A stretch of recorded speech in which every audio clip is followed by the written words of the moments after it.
2026년 여름이 시작되면서 우크라이나는 반도에 대한 압박을 전례 없는 수준으로 높였습니다. 정유소가 불타고 저장소가 폭발하며 방공 시스템과 발전소가 하나씩 정지되고 있습니다. 그러나 그 모든 소음 속에서 결정적인 타격은 훨씬 더 조용한 곳, 크림반도를 본토와 연결하는 교통망에 가해지고 있습니다. 우크라이나는 우나 위의 다리를 공격하고 페리를 중단시키며 고속도로를 드론의 사정거리 안에 가두면서 그 연결을 하나씩 끊고 있습니다. 그리고 6월 24일 밤, 이 교착 상태의 가장 중요한 연결 고리 중 하나가 끊어졌습니다. 반도의 마지막 남은 중량 철도 교차로 중 하나인 로즈돌레 근처의 다리가 완전히 무너졌습니다. 반도는 그것을 지탱하는 선만큼 강하며 크림반도의 선은 점점 끊어지고 있습니다. 이 비디오에서는 왜 단 하나의 다리 붕괴가 몇 달 동안의 어떤 공격보다 푸틴에게 더 큰 타격을 줄 수 있는지 설명할 것입니다. 이 다리의 붕괴는 표면 아래에서 계획되었습니다. 우크라이나 특수작전부대의 중간 타격 부대는 반도 내 저항 운동 요원들과 함께 움직여 로즈돌레 마을 근처 부크리 문화를 가로지르는 철도 다리를 목표로 삼았습니다. 첫 번째 공격은 다리의 선로 구간과 그 순간 바로 위에 있던 수리 열차를 파괴했습니다. 한 구간이 완전히 붕괴되었습니다. 그러나 이 작전의 진정한 기발함은 두 번째 단계에 있었다. 러시아가 다리를 수리하기 위해 특수 철도 수리 장비를 현장에 집결시켰을 때 지하 요원들이 즉시 이를 보고했고, 이번에는 드론이 수리 차량과 여전히 서 있는 다리 구간을 공격했다. 이로써 우크라이나는 다리를 파괴했을 뿐만 아니라 그 수리 가능성 자체를 없앴습니다. 위성 이미지는 그 파괴를 확인했습니다. 이 2단계 작전은 우크라이나가 단순히 목표를 타격하고 끝내는 것이 아님을 보여줍니다. 지속적인 압박을 가하며 목표를 포위합니다. 그렇다면 이 다리가 왜 그렇게 중요한 걸까요? 답은 그것이 운반하는 선에 있습니다. 부크림 운하 위의 이 철도는 동시에 두 방향으로 생명선을 운반했습니다. 러시아에서 반도로 들어오는 중량 화물, 연료, 탄약과 크림 반도 내 군사기지 간의 이동이 모두 이 선을 따라 이루어졌습니다. 게다가 철도는 쉽게 대체할 수 있는 것이 아닙니다. 탱크, 장갑차, 중포, 고중량 탄약, 이 모든 것은 철도로 가장 효율적이고 가장 저렴하며 가장 높은 용량으로 이동합니다. 다리가 무너지면 그 모든 화물은 훨씬 느리고 훨씬 더 취약한 도로로 한꺼번에 옮겨지며 그 격차는 엄청납니다. 화물 열차 한 대가 운반하는 중량을 맞추려면 수십 대의 트럭이 필요합니다. 그래서 철도교가 무너지면 잃는 것은 단순한 교차로 하나가 아니라 그 선로가 운반하던 전체 용량입니다. 러시아가 그 격차를 메우기 위해 도로에 얼마나 많은 트럭을 투입하든 느림과 드론 위협을 피할 수 없습니다.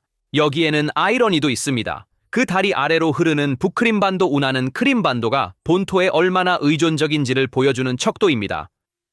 드니프로에서 반도로 물을 운반하는 이 운하는 2014년 이전에 크림반도의 식수의 최대 85%를 공급했습니다. 우크라이나가 합병 후 물 공급을 차단했을 때 반도는 물이 부족해졌고, 러시아는 2022년에 카호우카 댐을 점령한 후에야 다시 열 수 있었습니다. 그래서 이 선은 크림반도의 물과 물류의 중추이며 그중 하나의 연결고리가 끊어졌습니다. 이 물류 공격의 파괴력은 첫 번째 타격으로 끝나지 않습니다. 수리 장비를 겨냥한 것도 러시아의 빠른 복구 희망을 무너뜨렸습니다. 다리가 오래 닫혀 있을수록 크림반도와 남부 전선의 러시아 군대에 대한 공급 부족은 심화됩니다. 한편 대체 경로를 구축하는 것은 러시아에게 시간과 돈을 의미하며 이 두 자원 모두 푸틴에게 점점 부족해지고 있습니다. 그날 밤 우크라이나는 이 선만 공격한 것이 아니었습니다. 세바스토폴의 주요 전기 변전소를 붕괴시켜 흑해에서 가장 인기 있는 도시를 암흑에 빠뜨렸고, SBU의 알파 부대는 사키와 가르데이스코의 공군 기지를 공격했으며 케르치 주변의 S-400 및 판치르 방공 시스템을 타격했습니다. 그럼에도 불구하고 이 모든 동시다발적인 타격 중에서 가장 깊은 상처는 절단된 철도 노선이었습니다. 전력은 며칠 내에 복구되지만 군대를 지원하는 물류 동맥이 끊어지면 그 영향은 몇 주 동안 지속됩니다. 이것이 반도 지리의 가혹한 산술이 작용하는 곳입니다. 크림반도로 들어가는 육로의 수는 한 손으로 셀 수 있으며 좁은 통로인 초나르, 아르미안스크, 아라바트 스핏과 케르치 다리가 있습니다.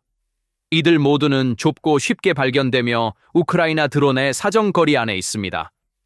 반도를 질식시키고 싶다면 타격해야 할 지점의 수는 놀라울 정도로 적습니다. 그래서 단 하나의 철도다리 붕괴가 단순히 그 다리의 손실이 아닙니다. 그것은 전체 노선의 질식을 의미합니다.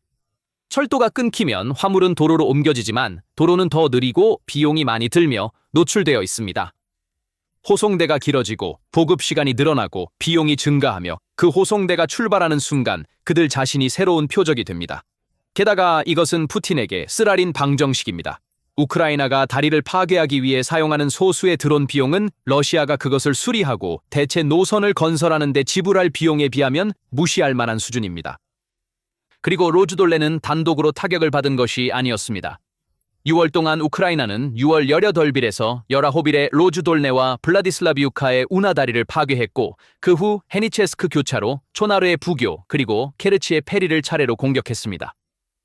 대형 트럭은 이미 케르치 다리에서 금지되었고 본토의 생명선 고속도로인 R280번 도로의 교통량은 지난 한 달 동안 3분의 2 이상 감소했습니다.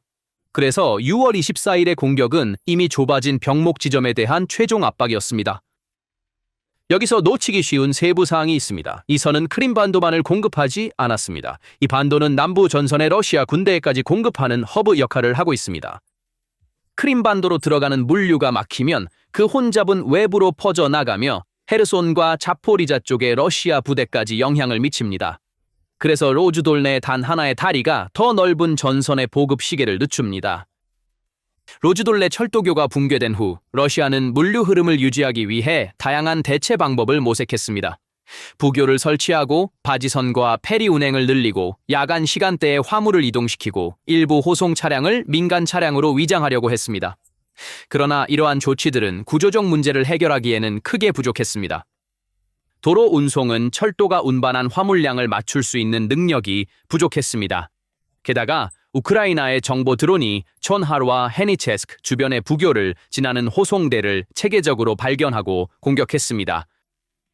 러시아의 진짜 문제는 대체 경로도 우크라이나의 사정권 안에 있다는 것이었습니다. R280 고속도로의 교통량은 최근 몇 주 동안 이미 급격히 감소했습니다. 한편 케르치 다리는 오랫동안 대형 차량에 대해 폐쇄되어 있었습니다. 이러한 조건에서 러시아의 물류 유연성은 점차 줄어들었습니다. 새로운 경로는 더 많은 시간, 더 높은 비용, 그리고 더 큰 위험을 의미했습니다. 우크라이나는 그 경로들을 계속 주시하고 공격하면서 러시아의 적응 시도를 지속적으로 방해했습니다. 결국 러시아가 크림반도로의 공급선을 유지하기 위해 더 많은 자원과 시간을 쏟아부을수록 우크라이나는 저비용 작전으로 그 노력을 무력화했습니다. 한 발 물러서서 보면 푸틴에게 상황은 점점 더 좁아지고 있습니다. 붕괴된 다리들, 중단된 페리, 압박받는 고속도로들로 인해 케르치 다리는 크림반도를 러시아와 연결하는 거의 유일한 주요 동맥으로 남아 있습니다. 한때 흑해를 지배했던 함대의 본거지 항구조차도 연쇄적인 정전 속에서 점점 더 움직이지 못하고 있습니다. 표면 아래에는 더 심각한 긴장이 있습니다. 계속해서 타격을 받은 러시아의 정유 공장은 20년 만에 최저 수준으로 연료 생산량을 떨어뜨렸고 러시아는 인도로부터 휘발유를 수입할 준비를 하고 있습니다. 따라서 크림반도로 연료를 운반하는 경로가 좁아지고 있으며 운반할 연료도 줄어들고 있습니다. 푸틴에게 크림반도는 전쟁에서 가장 탐나는 전리품이었다. 그러나 반도는 본토와 연결하는 실보다 강할 수 없으며 우크라이나는 그 실을 하나씩 끊고 있다. 로즈돌레의 다리는 그중 하나일 뿐이었다. 진짜 질문은 이것이다. 마지막 연결선이 끊어졌을 때 러시아는 이 반도를 얼마나 더 오래 유지할 수 있을까? 이 모든 것에 대해 어떻게 생각하시나요? 댓글로 여러분의 생각을 알려주세요. PPR 글로벌의 독점 분석을 최신 상태로 유지하려면 채널을 구독하고 알림을 켜주세요. 저희를 선택해주셔서 감사합니다.